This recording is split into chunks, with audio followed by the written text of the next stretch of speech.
So happy to have the NBA season back in action last night. The Warriors versus Lakers on the second leg of the doubleheader. Now, the biggest storylines heading into this game is the Lakers, of course, with all the new pieces surrounding AD and LeBron.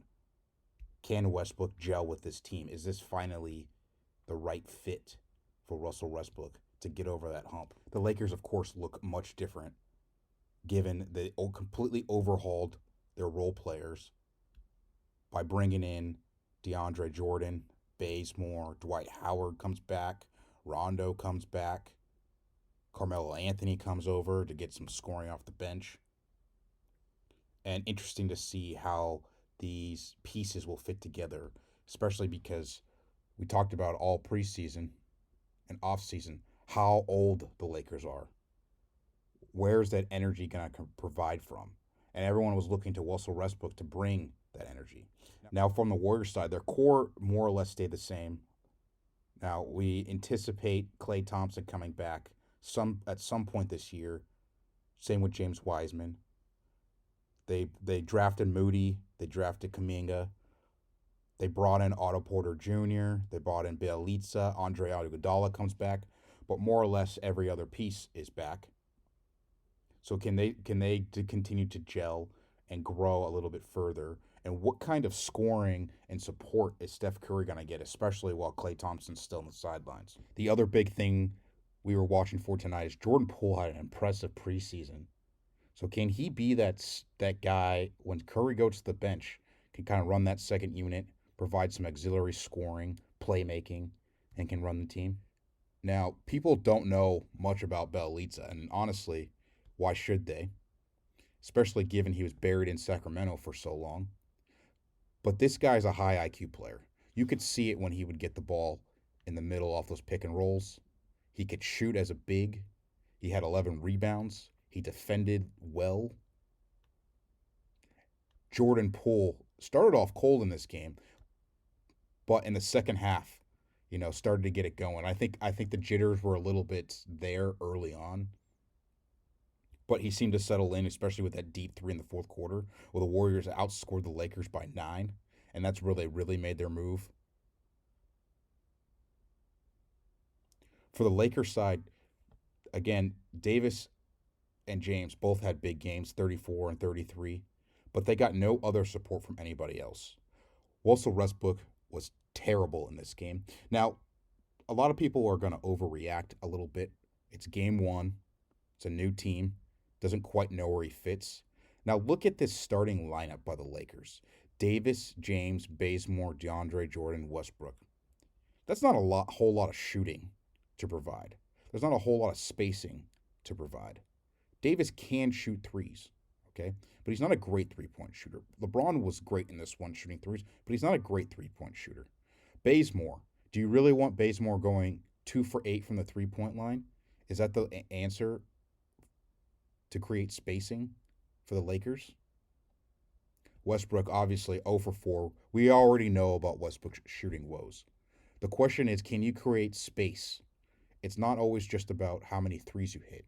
Can you be a threat at the three-point line to create space for Davis, James, and Westbrook himself? DeAndre Jordan was completely useless out there. I'm not really sure why they brought him in. I think I would rather see more minutes from Dwight or even more minutes from Carmelo. You don't really need more rebounding with Davis and James out there. I foresee a lot more minutes for Davis at the 5 this year, given how Jordan and Howard look. You could play them in spots. Circling back to Westbrook, again, it's early. He tends to start the season slow, and he needs to figure out how he fits with LeBron, because he's used to be the primary ball handler. Like if you look at him with the Wizards, they did have Bradley Beal, but Westbrook was the other ball-dominant player, and they both had high usage rates with nobody else out there. That's not going to be the case with Davis and James. James is going to be the primary ball handler. How can Russell Westbrook find ways to get points by cutting? He's not going to be, you don't want him spot-up shooting. Can he create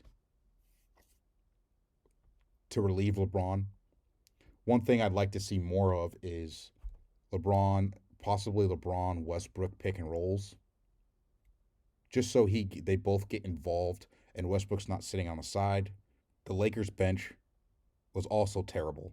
Yes, you have Carmelo coming off. He had 9 points, but he also had to take 9 shots to get that. You had Dwight Howard, Rondo, Avery Bradley came in and hit a couple threes. Malik Monk hit a couple threes. But where's the shooting going to come from for the Lakers? Again, only in game one, but is the answer LeBron going to shoot 11 threes a game? How are they going to create space? Now, I see it on Twitter a lot that Westbrook probably needs to play more with the second unit, and I think I probably agree with that. But let's give it 10 games and see how that works out. Because what they need to do is they need to pick up the pace. So they have a couple of options. They are big with Davis, James, and DeAndre Jordan. They got to beat up teams inside. While they're doing that with the second unit, they got to pick up the pace. They got to play with a much faster pace with the second unit. Westbrook can lead that unit, perhaps with Davis, and leave LeBron on the bench. Or you have Westbrook out there and you surround him with 4 guys who are at least a threat at the 3-point line. There's a few times they had Westbrook and Rondo out there, which is just completely not optimal, given you have 2 guys who are not very good at creating space.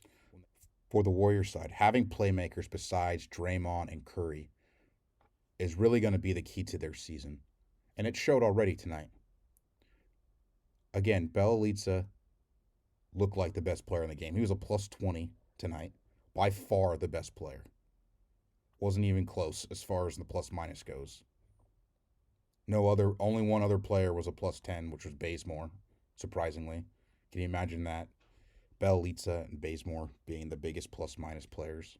For the Warriors, I think that secondary playmaking that they showed with high IQ guys coming off the bench, lots of length with Bjelica, Andre Porter, JTA, Damian Lee.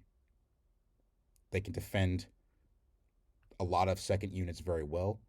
They also move the ball. They competed on the boards with the Lakers. They actually out-rebounded the Lakers in this game, which nobody expected. And even with the Curry having an off night, 5 from 21, you're not going to get a whole lot of those. He did have the triple-double, which is great to see. You're not going to see a lot of 5 for 21 Steph Curry nights, but they were still able to get the win on the road. And it all came down to that second unit. You got 15 from Damian Lee, Bjelica again with 15. Andre even chipped in with 12. And you could see there was already some level of chemistry with their ball movement in that second, especially with that second unit. Jordan Poole, finally came out in the fourth quarter. But the ball movement had lots of feelings of the strength and number years the Warriors have shown before. And now remember, the Warriors are going to have reinforcements with Clay eventually joining, Wiseman coming back. We'll see what we get out of Kuminga when he's healthy and back on the court. But after game one, even though we're all overreact to Westbrook, let's see what kind of coach Frank Vogel is, what kind of on-court coach LeBron James is, as they try to figure out how Westbrook fits. Now, the fact that we have to say we have to figure out how Westbrook fits is not a good sign long term. Like when you have a superstar player, normally you just figure out how to get enough touches for all your players, right?